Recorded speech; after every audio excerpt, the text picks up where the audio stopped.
Zee 24 तास कृषी सन्मान 2025 सोहळा प्रस्तुत करता Maharashtra industrial development corporation. Special partner green gold seeds private limited.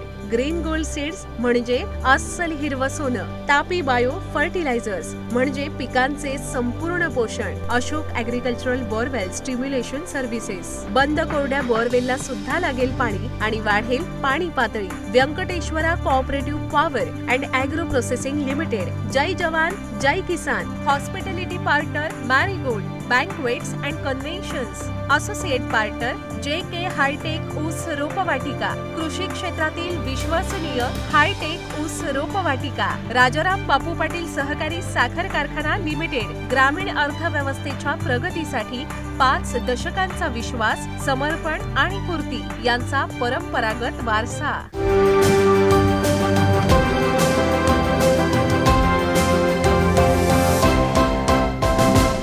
प्रेक्षक हो शेतकरी, माझा भारत हा कृषीप्रधान देश आहे असं ज्याच्यामुळे अभिमानाने सांगता येतं तो शेतकरी.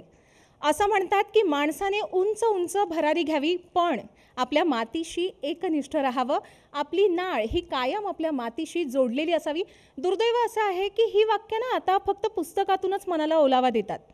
पण तरीही असं मोठं धाडस करून की ही सगळी वाक्य सत्यात उतरवून केवळ मातीतला ओलावा जो टिकवत नाही तर आपला घाम गाळून जो मातीतून सोनं उगवण्याचं धाडस करतो तो असतो शेतकरी.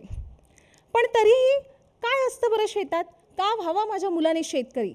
असा विचार जे पालक करतात किंवा असा विचार करणारे जे आज लोक आहेत त्यांनी जरा जावं बघावं शेतकऱ्याच्या बांधावर. आज आपल्या शहरात जी टेक्नॉलॉजी नसेल ती शेतकऱ्याच्या बांधावर दिसेल.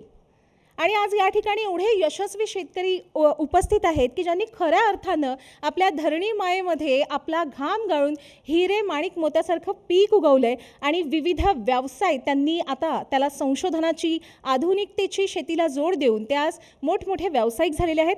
खरं तर आपल्या सर्व यशस्वी शेतकरी आणि व्यावसायिकांचा या ठिकाणी गौरव करून आपण आपल्या महाराष्ट्रभरातील सर्वसामान्य शेतकऱ्यांना तू चाल पुढं असं प्रोत्साहन देण्यासाठी, संदेश देण्यासाठी आज आपण या ठिकाणी एकत्रित आलेलो आहोत. नमस्कार, मी ईशा जगताप. MIDC अर्थात महाराष्ट्र इंडस्ट्रियल डेव्हलपमेंट कॉर्पोरेशन प्रस्तुत झी 24 तास कृषी सन्मान 2025 सोहळ्यात आपल्या सर्वांचं, इथे उपस्थित असलेल्या सर्व मान्यवरांचं, यशस्वी शेतकऱ्यांचं आणि आमच्या प्रत्येक प्रेक्षकाचं मनापासून स्वागत करते. झी 24 तास आयोजित कृषी सन्मान 2025 या आमच्या विशेष सोहळ्यामध्ये आपल्या सगळ्यांचं पुन्हा एकदा मनापासून स्वागत. तर नागरी हवाई आणि सहकार राज्यमंत्री खासदार मुरलीधर मोहोळ सर आपल्याबरोबर आहेत. पुण्याचे लाडके खासदार. खरं तर त्यांचा सगळा स्वप्नवत प्रवास आपण आत्तापर्यंत पाहिलेला आहे. हा प्रवास मध्ये उलगडत आपण सहकार क्षेत्रातली आव्हानं नेमकी काय आहेत आणि त्या दृष्टीनं पुढे नेमक्या काय संधी महाराष्ट्राच्या दृष्टीनं आहेत आणि पुण्याचे खासदार असल्यामुळे महाराष्ट्रासाठी काय नेमकं ते आपल्याला विशेष घेऊन येतात हे सगळ्या चर्चासत्रात आपल्याला जाणून घ्यायचं आहे. लगेच सुरुवात करणार आहोत. सर, स्वागत तुमचं आमच्या या खास चर्चासत्रामध्ये. खरं तर दिल्लीमध्ये जाऊन एक बर्ड व्ह्यू जो असतो तो तुम्हाला आता पाहायला मिळतो आहे. खरं तर कृषी क्षेत्राशी खूप तुमचं जवळचं नातं, कारण तुम्ही शेतकरी पुत्र आहात आणि शेती आणि सहकार हा एकाच नाण्याच्या 2 बाजू आहेत.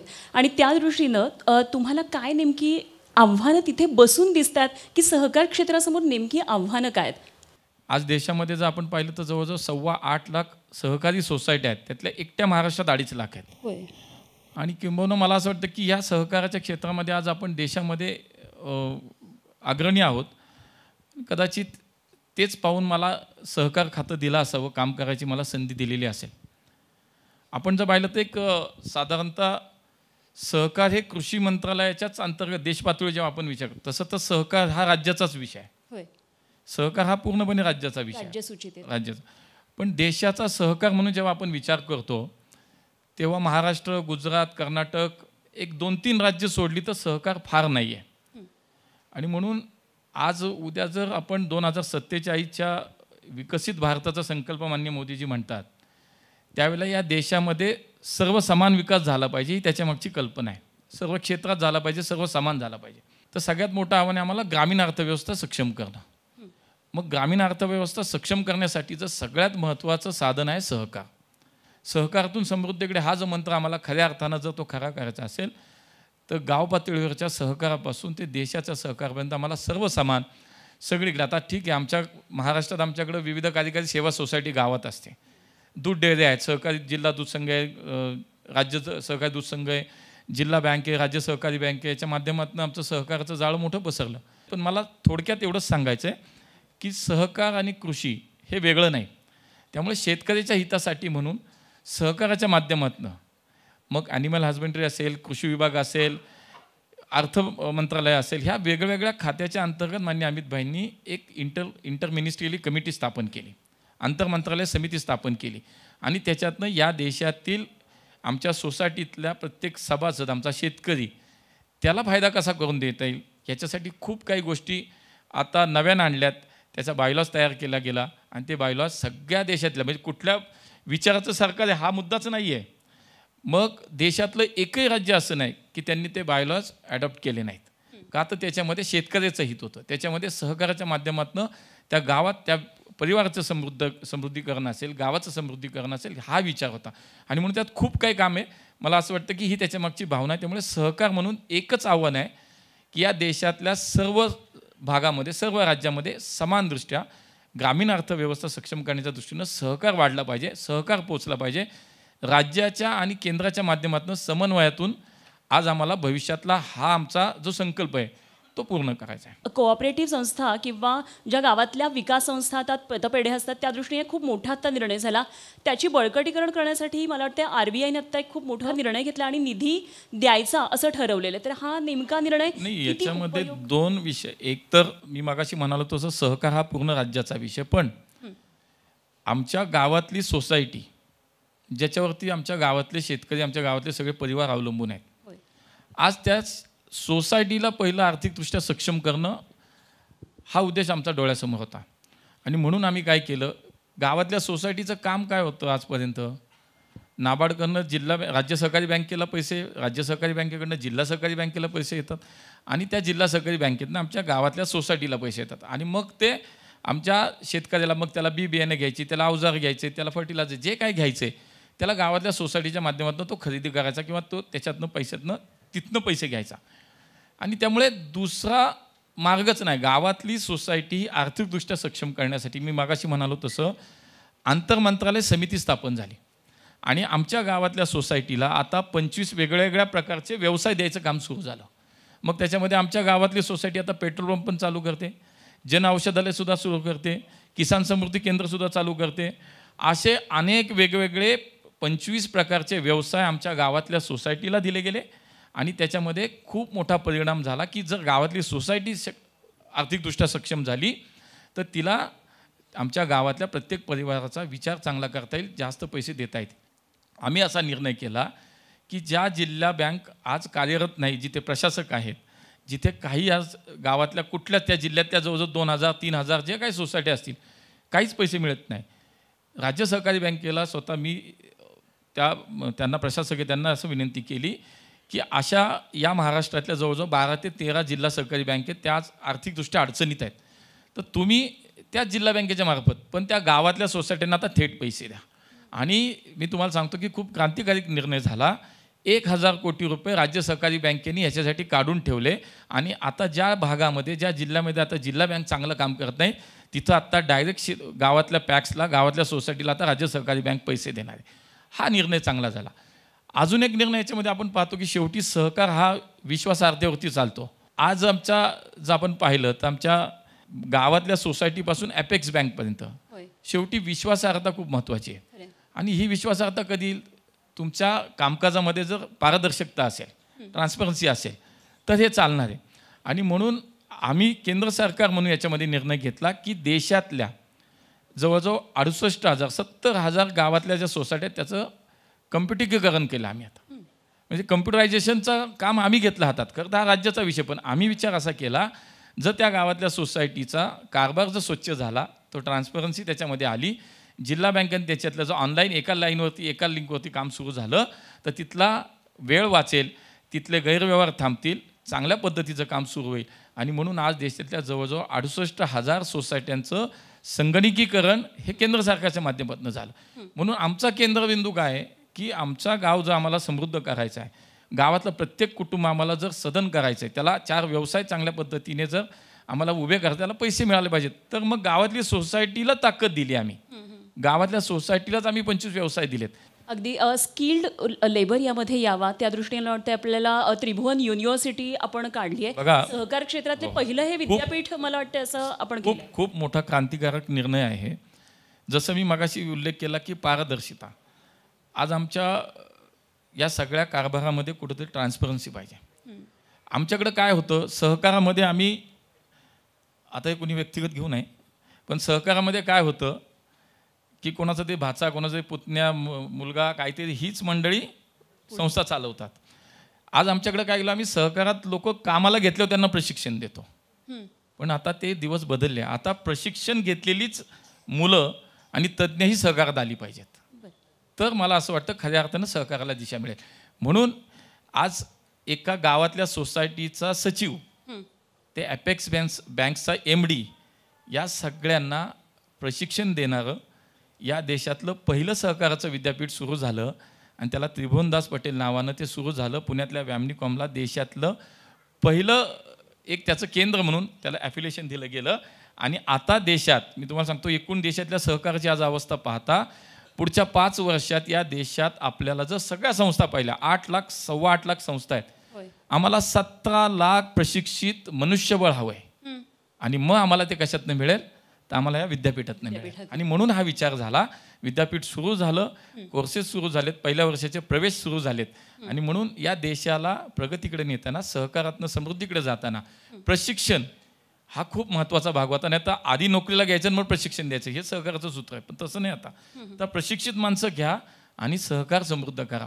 पश्चिम महाराष्ट्रामध्ये आतापर्यंत काँग्रेस राष्ट्रवादीचं वर्चस्व आपण सहकार क्षेत्रामध्ये पाहत होतो. आता मात्र भाजप यामध्ये मुसंडी मारू इच्छित आहे, त्या दृष्टीनं सगळी वाटचाल सुरू झालेली आपल्याला पाहायला मिळते, कारण तसे सगळे निर्णय पुढे येत आहेत. काय नेमका प्लॅन ऑफ ॲक्शन काय आहे भाजपचा? नाही, मी तुम्हाला सांगतो बघा, खरं तर अशा क्षेत्रात राजकारण करूही नये आणि अशा ह्याच्यात आम्ही राजकारण करतच नाही. मी तुम्हाला 2 उदाहरणं देईल. मी आत्ता उल्लेख केला की या राज्यातल्या सहकारी साखर कारखान्यांना केंद्र सरकारच्या माध्यमातून NCDCनं 10,000 कोटी रुपये दिले. रविभाऊ, 10,000 कोटी रुपये दिले.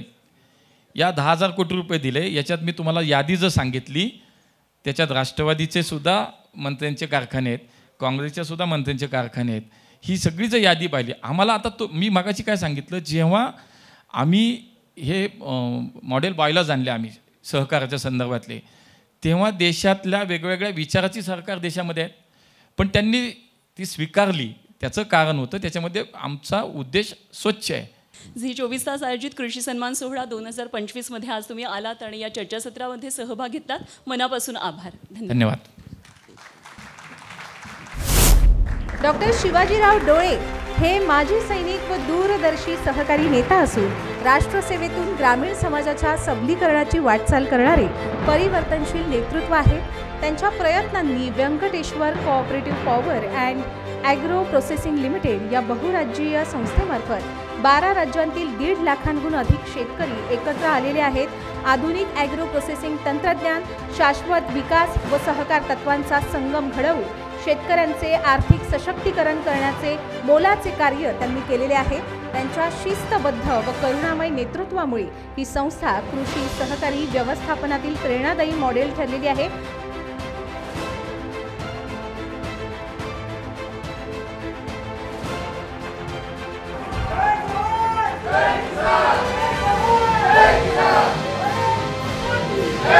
Green gold seeds private limited ही छत्रपती संभाजीनगर स्थित मुळे ग्रुपची कंपनी असून 2001 पासून बी रिसर्च आणि दर्जेदार बियाणांच्या विकासावर लक्ष केंद्रित करून शेतकऱ्यांना जास्तीत जास्त उत्पन्न मिळवून देण्यासाठी कार्यरत आहे. महाराष्ट्रासह अनेक राज्यांमध्ये कंपनीची भक्कम स्थिती आहे आणि शेतकऱ्यांचा विश्वास या कंपनीने आजवर संपादित केलेला आहे. श्रीकांत मोरे हे प्रतीक हायटेक नर्सरी यांची नर्सरी चालवतात.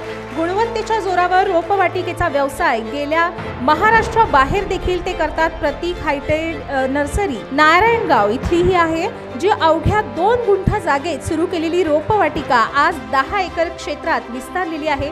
रोपवाटिकेचं उत्तम नियोजन, दर्जेदार व उच्च प्रतीची रोपांचे योग्य व्यवस्थापन, व्यवसायातील प्रामाणिकपणा, शेतकऱ्यांसोबत जपलेली विश्वासार्हता, वक्तशीरपणा या गुणांच्या जोरावर श्रीकांत मोरे यांनी प्रतीक हायटेक नर्सरीचा व्यवसाय पुणे जिल्ह्यासह महाराष्ट्रात आणि महाराष्ट्राबाहेर देखील आज पोहोचवलेला आहे.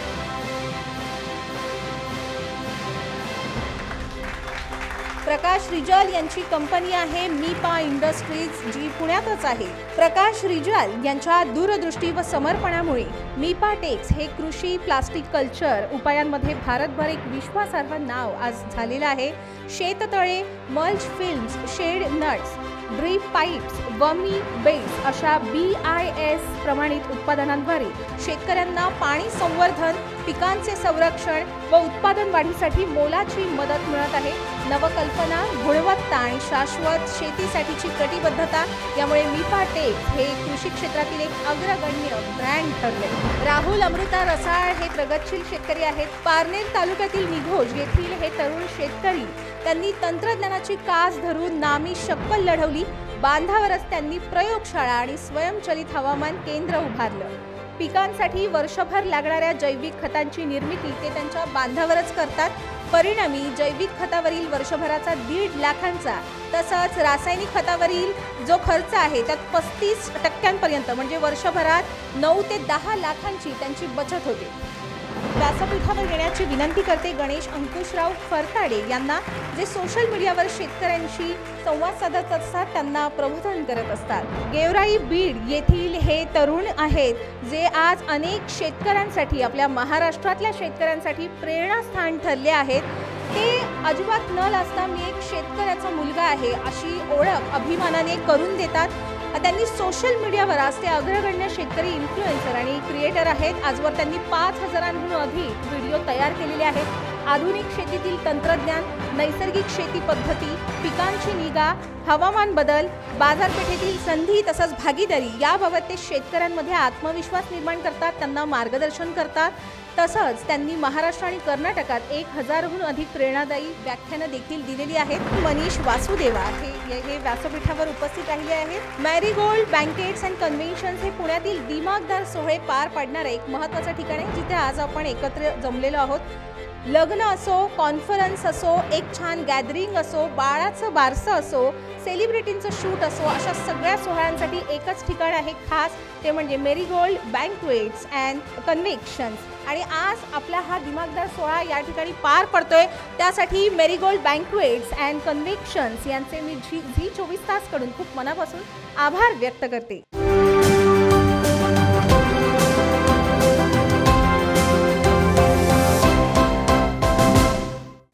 आज झी 24 तास कृषी सन्मान कार्यक्रमाच्या निमित्तानं राज्याचे 2 दिग्गज मंत्री आपल्याकडे आहेत.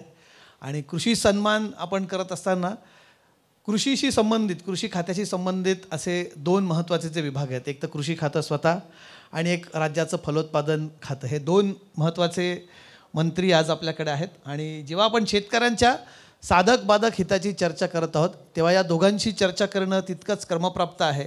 साधारणपणे काय आता परिस्थिती आहे राज्यातली, म्हणजे पावसाचा अजूनही काही दिवसाचा अंदाज आहे, यावेळेस थोडासा मान्सून लांबणार पण असं म्हणतात. शासन म्हणून आम्ही निश्चित प्रकारे ते काळजी घेतोय आणि शेतकऱ्यांना त्याच्या बांधावरती जाऊन त्या शेतकऱ्याला एक मदतीचा हात किंवा त्याला कुठंतरी तुम्ही घाबरू नका, शासन तुमच्या सगळ्यांबरोबर आहे, अशा प्रकारची आम्ही त्यांना खात्री देतोय. ठीक आहे, मला ना एक प्रश्न तुम्हाला विचारायचा आहे गोगावले साहेब, की नेहमी तुमच्या तोंडून किंवा तुमच्या पक्षाच्या नेत्यांच्या तोंडून एक शब्द नेहमी ऐकतोय, सर्वसामान्यांचं सरकार आहे, शेतकऱ्यांचं सरकार आहे. तुम्ही येण्याच्या आधी इथं ना मामा खूप जोरदार चर्चा झाली. इथे चर्चेचा एक सूर असा होता की शेतकऱ्याला कोणी वाली नाही आहे. शेतकरी आजही आपण म्हणतो की शेतकऱ्याला, म्हणजे सरकार बदलतात, मी एका सरकारचा दोष म्हणत नाही, सरकार येतात जातात, पण म्हणजे बघा, डॉक्टरच्या मुलाला वाटतं डॉक्टर व्हावं, इंजिनियरच्या मुलाला वाटतं इंजिनियर व्हावं, राजकारण्यांच्या मुलाला वाटतं राजकारणी व्हावं, पण शेतकऱ्याच्या मुलाला आज वाटतं का की मी शेतकरी व्हावं पुढे? ही परिस्थिती आहे का? म्हणणं आपलं बरोबर आहे की आत्ताच्या युगामध्ये जर आपण पाहिलं तर शेतकरी बरेचसे हवालदिल आहेत ह्या वेगवेगळ्या, कारण प्रत्येक वर्षी काही नाही काहीतरी त्याच्यावरती आपत्ती येतेच.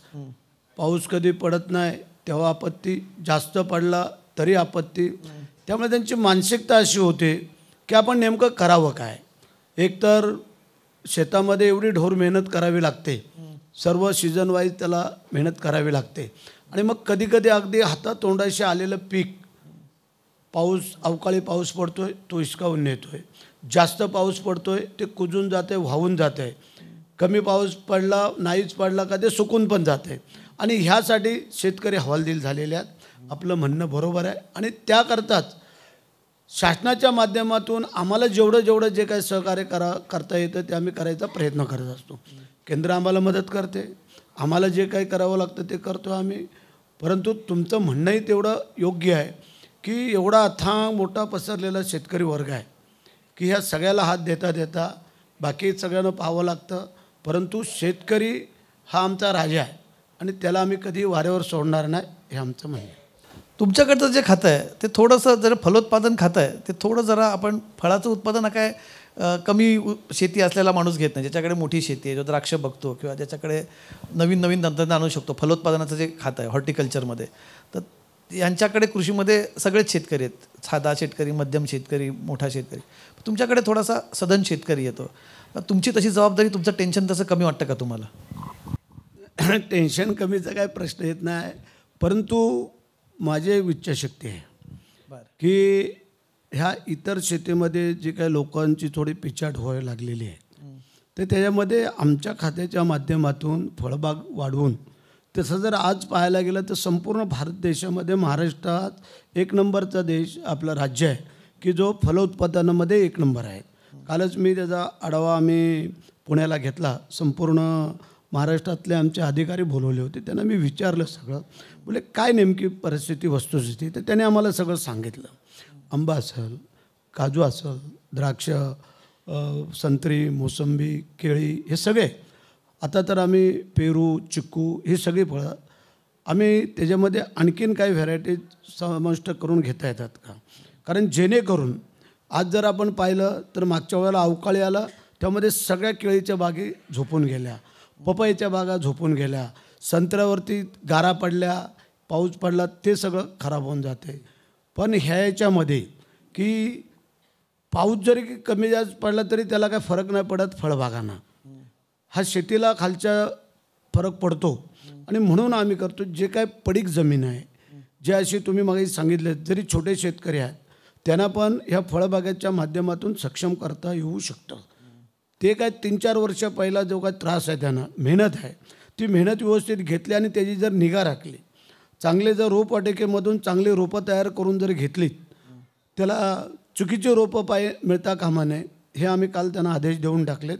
कारण काही थोडंसं जशी बनावट खतं, बनावट बियाणं, हे जे काही देऊन जे काही शेतकऱ्याची जे काही अवहेलना करतात ती होऊ नये, यासाठी आम्ही काल थोडेसे त्यांना संदेश दिलेले आहेत. आणि तुम्हाला एक सांगू इच्छितो की फळबागाला एक्सपर्ट करणं, हे करणं चांगलं. जर आपलं माहिती आहे हापूस, जर आपला देवगड बिवगड कोकणचा हापूस आंबा परदेशात एवढ्या मोठ्या प्रमाणात जातो आणि त्याला चांगला दर पण येतो. आता ट्रम्पने त्याच्यावरती आपल्या हापूसला तिकडे बंदी केली तिकडे. नाही ठीक आहे ना, ते किती दिवस करतील ते बघूया आम्ही. त्याचा आम्ही पण त्याचा विचार करतो, एवढी काय काळजी करायची कारण नाही ट्रम्पची. ट्रम्पला पण जे काय लागल ते आपल्या पण देशाकडनं लागतं, त्यावेळेला आम्ही बघू. पंतप्रधान सक्षम आहेत आपले. बरं बरं, तुम्हाला असं वाटतं का की तुम्हाला आता हे अचानकच काहीतरी गोष्टी घडतात, तुम्हाला अपेक्षा होती अचानक असं कृषी मंत्रीपद आपल्याला मिळेल? खरं तर कमलेशजी, मी मगाशी सांगितल्याप्रमाणे मी भाग्यवान नशीबवान गोगोले साहेब म्हणले ते बरोबर आहे, पण माझ्या आयुष्यामध्ये मी खूप, तुम्हा सर्वांना माहिती आहे की कुठल्याही गोष्टीमध्ये कष्ट, मेहनत हे घेणारा कार्यकर्ता आहे. आणि मी ते हे पण तुम्हाला सांगतो की माझे नेते अजितदादा पवारसाहेब आहेत. मी कधी मी गोगोले साहेब सांगतो की मला कधी क्रीडामंत्री करा, मला कधी कृषी मंत्री करा, तुम्ही दादांना कधी विचारा, मी कधी माझ्या आयुष्यात, किंवा बँकेचं चेअरमन करा, कारखान्याचं चेअरमन करा, जिल्हा परिषदेच्या अध्यक्षपदासाठी तर मी पक्षाकडे फॉर्म पण भरला नव्हता. परंतु तुम्हाला मी सांगतो, नेते मंडळी जर पारखी असली, आणि नेते मंडळींना खरंच सांगतो, गोगोले साहेबांनी मागे सांगितल्याप्रमाणे नेते मंडळीला सुद्धा समजतं कोणाला काय दिलं पाहिजे. आणि मी खरंच सांगतो, ह्या कष्टातून हळूहळू सगळ्या स्टेप चढत मी खरंच या राज्याचा कृषी मंत्री झालो. ह्याच्यासारखं माझ्या आयुष्यामध्ये मला दुसरं, खरंच मी भाग्यवान आहे. भरणे साहेब, हा सगळ्यात महत्त्वाचा मुद्दा आहे. तुमच्याकडे जे कृषी मंत्रीपद जेव्हा तुम्ही सुरुवातीला थोडेसे बिचाकलात असं आम्ही बघितलं. तुम्ही म्हटलात की बाबा फार अवघड आहे कृषी मंत्रीपद. का बरं असं वाटतं तुम्हाला की फार अवघड आहे? मी अवघड आहे काय होतं साहेब, की आता तुमच्या इलेक्ट्रिक मीडियाच्या माध्यमातून कधी काय दाखवलं जाईल हे काय सांगता येत नाही. काय झालं, मी इंदापूरला आज तुम्हाला मी सांगत नाही, आज इथं मी बसलोय, पण आज इंदापूरला आमची इथं दहीहंड्याचे 3 कार्यक्रम आहेत. तिथं काय असतं, जर मी कार्यक्रमाला जर गेलो नाही तर माझी अवस्था मलाच माहिती आहे. कारण का त्या लोकांना मी अपेक्षित असतो की मी येणार. तर मी त्या कार्यक्रमात लोकांना असं सांगत होतो की पूर्वी आपल्याकडे क्रीडा विभाग होता, बाकी आपण राज्यमंत्री होतो, त्यावेळेस मला तुमच्यात फिरता येतं, तुमच्यात मला येता येतं. आणि माझा एक स्वभाव आहे, या तालुक्यामध्ये आमच्या तालुक्यामध्ये कोणाचं सुख असू द्या, कोणाचं दुःख असू द्या, एखाद्याचा बारशाचा कार्यक्रम जरी असला तर मी त्या कार्यक्रमाला हजर असतो. परंतु ते मला लोकांना सांगायचं होतं की आता माझी जबाबदारी वाढली, तर तुम्ही आता माझ्याकडून अपेक्षा ठेवू नका. जरी मी तुमच्या कार्यक्रमाला नाही आलो तर मी तुमच्या बरोबर आहे, हा मला सांगण्याचा उद्देश होता. परंतु तुम्ही लोक कधी कुठला अर्थ काय काढचाल ते काय सांगता येत नाही. जे घडतं तेच आम्ही काय. बरं, तुमच्या बाजूला दादांचे खूप जवळचे म्हणजे दत्तामामा म्हणजे दादांचे एकदम निकटवर्तीय खंदे समर्थक लाडके. जसे तुम्ही शिंदे साहेबांचे खंदे समर्थक, तसे दत्तामामा हे अजितदादांचे लाडके. निधी मिळतोय का कोणाला? तुम्हाला निधी मिळतोय का? म्हणजे मधल्या काळात तुमच्या मिटिंगांमध्ये आम्हाला मिळेल तो आम्हाला मिळेल. जर आता युतीमध्ये आहोत ना आपण सगळे सारखे, जो काय येईल तो सगळा हिस्सा सारखा तिन्ही पक्षांना, त्यामध्ये तशी काही चुकीचं होणार नाही. निकट झालं तर आम्ही डायरेक्ट मामाला धरू. आम्हाला निधीच्या नेहमी तक्रारी असतात. निधी सगळ्यांनाच आता सध्या तुम्हाला माहिती आहे की जिथं गरज पाहून निश्चित प्रकारे गोगोले साहेब असू द्या, मी असू द्या, किंवा आमचे भारतीय जनता पार्टीचे असू द्या, किंवा सगळे सर्वसामान्य, जिथं निधीची गरज आहे तिथं सरकार, या राज्याचे मुख्यमंत्री देवेंद्र फडणवीस साहेब, एकनाथ शिंदे साहेब, अजितदादा पवार साहेब, ही मंडळी निधीच्या बाबतीमध्ये कधी कमी पडून देत नाहीत. बरं, शेवटचा प्रश्न जातात दोघांना विचारतो, दोघांशी संबंधित माझा हा प्रश्न आहे. सगळ्यात पहिले तुम्हाला विचारायचं मला, गोगोले साहेब, तुमच्या नावात शेट आहे. आज कृषी सन्मान कार्यक्रमात आपण शेतकऱ्यांबद्दल बोलतोय. प्रत्येक शेतकऱ्याला शेट आहोत असं कधी वाटेल? आता मगाशी मामानी सांगितल्याप्रमाणे शेतकरी पण काही शेट आहेत ना, नाही बोलता येणार नाही. आपण त्या अल्पभूधारक गरीब, हां मग ठीक आहे ना, त्यांना करता येईल ना, त्यांना करता येईल. मध्येच हे करतो. आता समोर एक ते शिंदेमन संदीप शिंदे शेतकरी, बहुतेक त्यांचाच तुम्ही सन्मान देणार आहेत. तुम्हाला सगळ्यांना माहितीसाठी सांगतो की जे ते समोर बसलेत त्या तिघा भावांची बोरी गावामध्ये 250 एकर द्राक्षाची बाग आहे. किती एकर? 250 एकर द्राक्षाची बाग आहे. शेवटी जर आपण शेतीमध्ये कष्ट केलं, एक चांगल्या प्रकारचं नियोजन केलं, नाविन्यपूर्णाचा त्याचा हे केलं, तर एक चांगल्या प्रकार शेतीमध्ये सुद्धा काही शेतकरी असे आहेत की चांगल्या प्रकारचं त्यांना उत्पादन मिळून उत्पन्न पण चांगलं मिळतं. दुसरे दुधाळमन आमचे, मी आज काल सकाळी दुधाळमन शेतकरी शेळगावला, ब्रह्मदेव दुधाळ आणि बापूराव दुधाळ, त्यांची आता डाळिंब चालू आहे. डाळिंब साधारणतः 180-190 रुपयांनी ते डाळिंब चालू आहे. साधारणतः 20 एकरामध्ये, माझ्या माहितीप्रमाणे 20 एकरामध्ये त्यांना 5.5 ते 6 कोटी रुपये होतील 20 एकरामध्ये. म्हणजे सांगायचं तात्पर्य काय होतं की आपण सारखं शेती परवडत नाही. आता खरं तर आपल्या ठीक आहे, परवडत नाही म्हणा, ठीक आहे, शेतीला अजून खूप त्याला मदत केली पाहिजे, शेतकऱ्यांना सहकार्य केलं पाहिजे, शेतकऱ्यांच्या पाठीशी उभं राहिलं पाहिजे. अनेक योजनेचं लाभ हे शेतकऱ्यांना दिलं पाहिजे, किंवा राज्य सरकारचे असतील, केंद्र सरकारच्या योजना असतील, त्या शेतकऱ्यांपर्यंत पोहोचवल्या पाहिजेत. आणि शेवटी दुष्काळ कधीतरी पडतोच, गारपीट होते, अचानक पाऊस जास्त होतो, ही संकटं ही येत राहतात, ही निसर्गाची संकटं असतात. परंतु ह्यातनं सुद्धा कुठंतरी शेती जर आपण व्यवस्थित जर चांगल्या प्रकारे जर नियोजन केलं, मी पण आज तुमच्या सगळ्यांसमोर, आज तुम्ही मला विचारताय, मी पण शेतकऱ्याचा मुलगा आहे. आजही माझ्याकडे इतर जरी व्यवसाय असले, जरी काय असले, तर माझा हे शेडसुद्धा माझ्या शेतीच्या पैशातून त्याचं बिल दिलं जातं. त्यामुळे शेती परवडत नाही, हा थोडा दृष्टिकोन आपण थोडा बदलला पाहिजे. पण निश्चित प्रकारे शेतकऱ्याला अडचणी आहेत शेतकऱ्याला, त्यामुळे अडचणींना त्याला मार्ग, त्यामुळं आता काय मी असं म्हणल्यानंतर परत आणि होईल की कृषी मंत्र्यांनी असं म्हटलं, अडचणी आहेत, शेतकऱ्यांना आपण मदत केली पाहिजे, सहकार्य राज्य सरकार म्हणून आपण केलं पाहिजे. आज तुम्हाला मी सांगतो, आपल्याला माहिती आहे की विजेच्या बाबतीत आपलं जे आपले पंप आहेत शेतामध्ये 7.5 HP पर्यंतच्या आत असणारे पंप, चांगला निर्णय देवेंद्र फडणवीस साहेबांनी, अजितदादा पवार साहेबांनी, एकनाथ शिंदे साहेबांनी घेतला. त्या शेतकऱ्यांचं विजेचं वीज माफ त्याची ही केलं, मोटरचं वीज माफी केली, म्हणजे हे माफ केलं, त्याला बिलामध्ये सवलत दिली किंवा माफ केलं, त्याचा फायदा झाला ना शेवटी. त्यामुळं हे सरकार हे निश्चित प्रकारे शेतकऱ्यांच्या हिताच्या बाजूने आहे. शेतकऱ्यांचं जे हित आहे त्यामुळे निश्चित प्रकारे भविष्यातसुद्धा अजूनही भविष्यामध्ये ह्या शेतकऱ्यांना जिथं अडचण येईल शेतकऱ्यांच्या पाठीमागे राहील आणि अनेक गोष्टीच्या बाबतीमध्ये शेतकऱ्यांना मदत करेल. म्हणजे असं नाही की आम्ही तुम्ही तुमचंच बघा, आम्ही काय तुमच्याकडे लक्ष देत नाही, अशातला भाग नाही आहे. म्हणून जेवढं जास्त सहकार्य शेतकऱ्यांना आपण करू तेवढा शेतीप्रधान देश म्हणून आपण जे काय बोलतो आहे त्यामध्ये तो अग्रगण्य होईल. आणि आमच्या दोन्ही सरकार, केंद्र सरकारचा पण आणि राज्य सरकार दोघांचा पण दृष्टिकोन शेतकऱ्यांच्या बाबतीमध्ये सकारात्मक राहील. त्यामध्ये कुठेही नकारात्मक येणार नाही आणि त्याची बांधिलकी आमची पूर्ण राहील.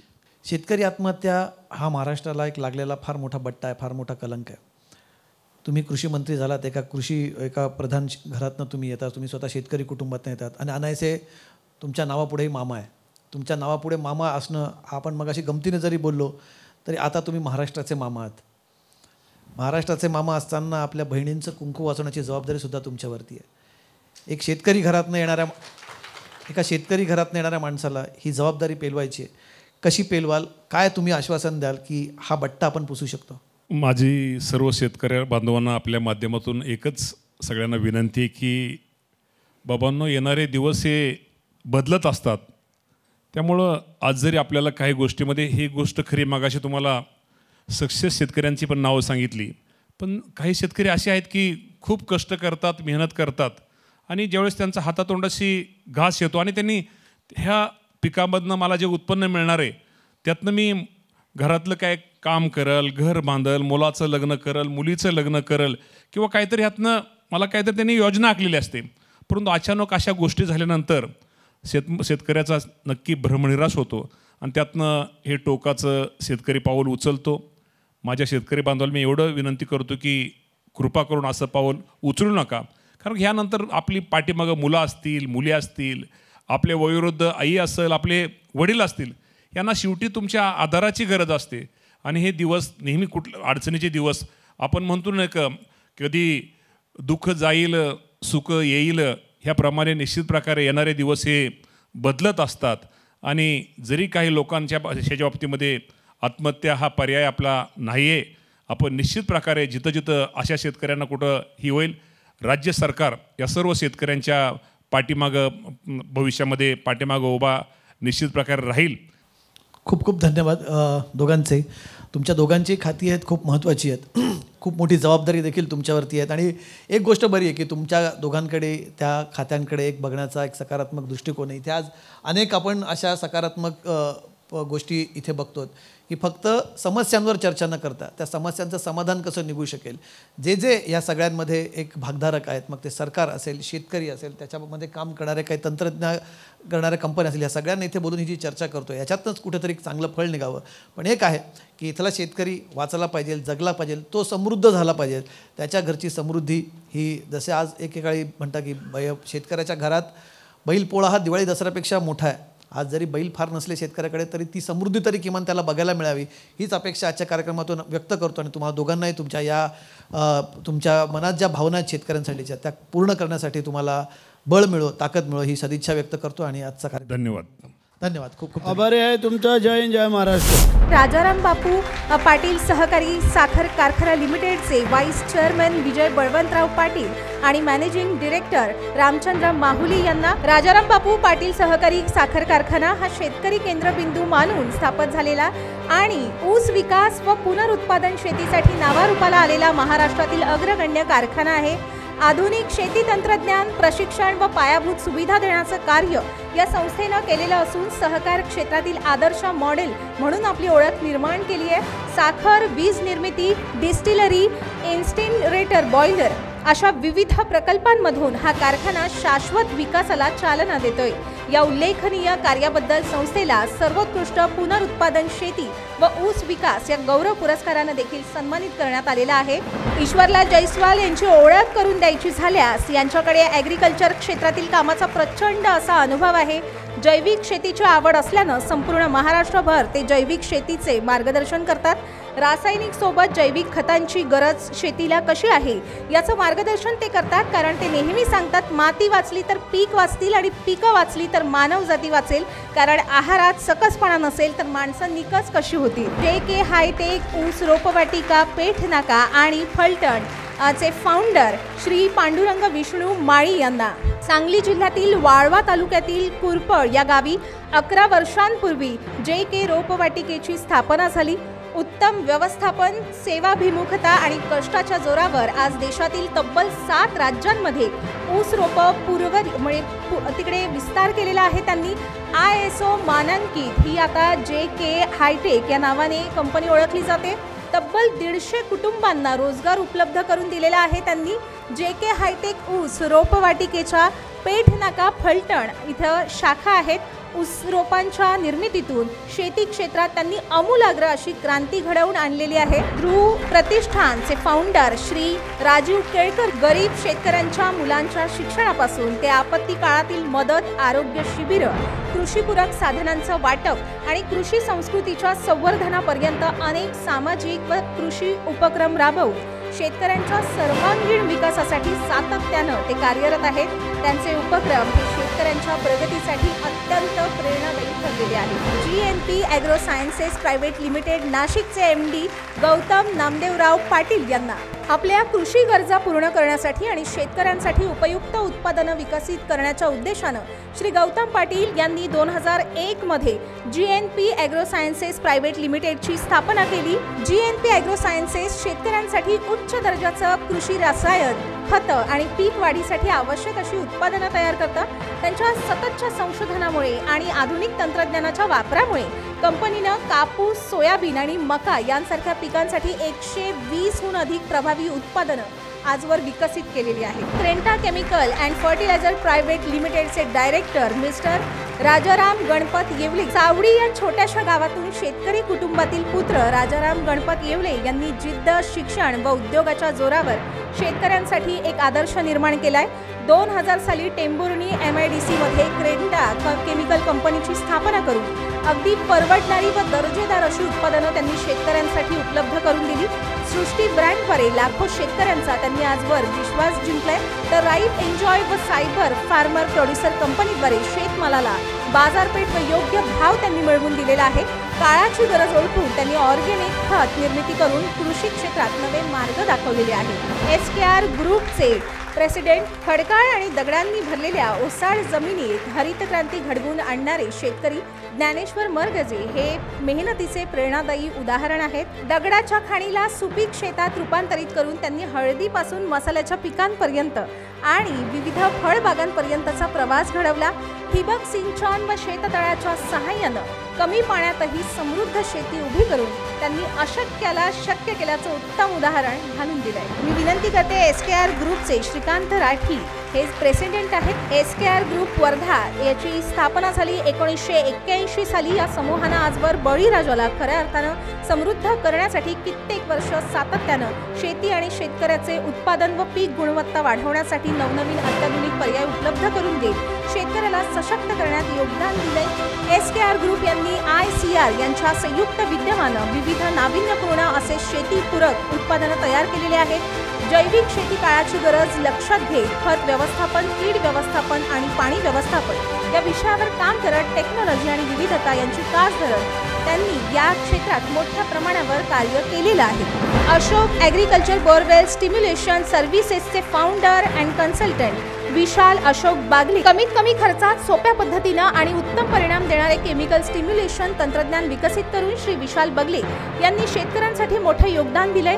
हे तंत्रज्ञान गेल्या 20 वर्षांपासून महाराष्ट्रासह विविध राज्यांमध्ये यशस्वी ठरत असून हजारो शेतकऱ्यांना याचा लाभ मिळालाय. IIT धनबादचे माजी विद्यार्थी असलेले श्री बगले यांनी सेल भारत सरकार येथे कार्यकारी अभियंता म्हणून देखील काम केलेलं आहे. संदीप मदन शिंदे यांना जे इंदापूर पुणे येथील द्राक्ष उत्पादक शेतकरी आहेत. पुण्याच्या इंदापूर तालुक्यातील बोरी गावातील प्रगतशील शेतकरी म्हणून संदीप शिंदेंची आज राज्यभरात ओळख आहे. उजाड माळ रानावर दगड धोंड्यांमध्ये शेततळ्याच्या माध्यमातून त्यांनी द्राक्षांचे मळे अगदी फुलवले. जगातील अत्याधुनिक तंत्रज्ञान वापरून ते शेती करतायत. त्यांच्याकडे वडिलोपार्जित फक्त 4 एकर एवढी जमीन होती, पण त्यांनी त्यांच्या चिकाटीच्या जोरावर 170 एकर क्षेत्र कमावलं. त्यापैकी 160 एकर क्षेत्रात ते द्राक्षाचं उत्पादन करतात. ही द्राक्ष चीन, मलेशिया आणि थायलंडमध्ये देखील निर्यात केली जातात. Karan Sanas Jyoti garden and nursery हा त्यांचा व्यवसाय आहे. 2 गुंठे जागेत नवनवीन वेगवेगळे प्रयोग करून 4 वर्षात त्यांचा व्यवसाय 3 एकर जागेत पसरलाय. परदेशातील विविध जातींचे, विविध रंगांच्या जास्वंदांचं ते उत्पादन करतात. उरुळी कांचन परिसरात असलेल्या या नर्सरीतून दरवर्षी साधारणतः 6.5 लाख झाडं भारतभरात पाठवली जातात आणि शिवाय त्यांची वार्षिक उलाढाल आहे 80 लाख ते 1 कोटी रुपयांपर्यंतची. रमेश खरमाळे आणि स्वाती खरमाळे. रमेश खरमाळे हे माजी सैनिक आहेत आणि ते सध्या जुन्नर वन विभागात वनरक्षक म्हणून कार्यरत आहेत. ते आणि त्यांच्या पत्नी दोघं मिळून गेली अनेक वर्ष निसर्गाच्या संरक्षणासाठी, संवर्धनासाठी अगदी दिवस रात्र मेहनत करतायत. या दाम्पत्यानं आजवर स्वतः डोंगर माळ रानावर शेकडो ठिकाणी चर आणि खड्डे खोदून पानवटे तयार केले आहेत, जे पानवटे वन्यजीवांसाठी अगदी वरदान ठरत आहेत. विशेष म्हणजे सावित्रीबाई फुले पुणे विद्यापीठानं या कुटुंबियांवर शैक्षणिक फिल्म देखील तयार केलेली आहे. आपले खूप खूप अभिनंदन.